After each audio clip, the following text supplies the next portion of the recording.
Hey folks, how y'all doing? Welcome back. And yeah, you're saying, Tom, what are you up to now? Well, a sauna heater. So I've been thinking about putting a sauna in my basement for a long time now. And I said, well, I should really kind of choose what kind of heater I want, and that'll kind of tell me how big of a structure. And I don't want to build anything big. One person, two person, that's all I want. Nothing fancy schmancy here.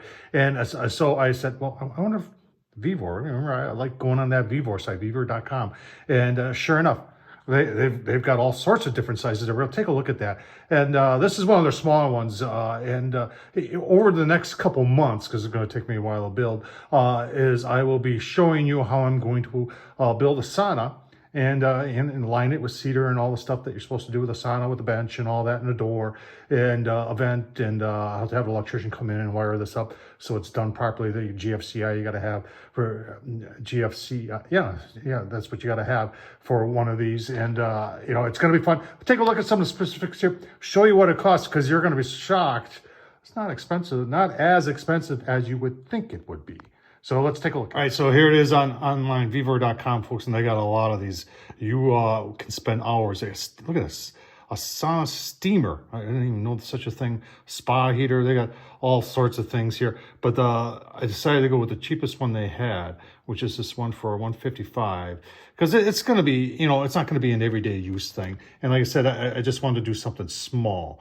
And let's take a look at some of the more specifics about it. All right, here's the specifics of it. As you can see, this thing draws 16.7 amps. So you're going to need a dedicated breaker of 20 amp for this.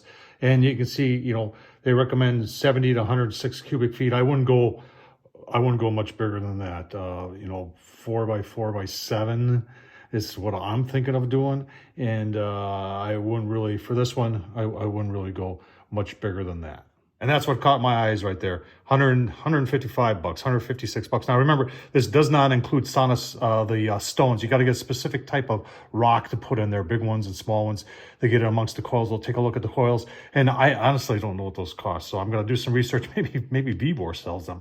And we'll check back at you. But we got to build the gosh darn thing first and build the wall, insulate it, get the cedar, build a bench and all that. So it's going to be a little time before that thing's installed. And yes, I'm going to have an electrician put it in for me. Just not going to goof around with electricity. So that's the inside there. You can see it's just a big heating coil.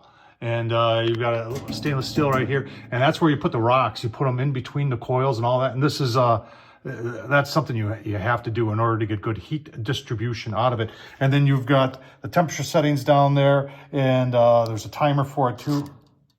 You're clicking away right there. And as long as you don't go overly big on your size of your, like I said, about 100 square feet, you really don't want to go much bigger than that.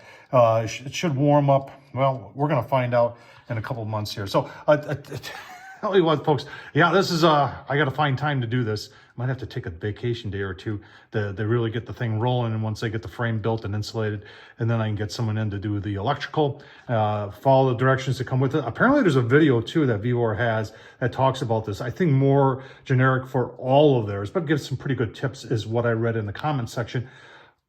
We'll see. Keep on watching Tom Horseman at YouTube to see me build a sauna. You're saying, wow, I tuned in for barbecue and I'm going to learn about a sauna. Tom Horseman at YouTube. Thumbs up, leave a comment. And as always, folks, appreciate you watching.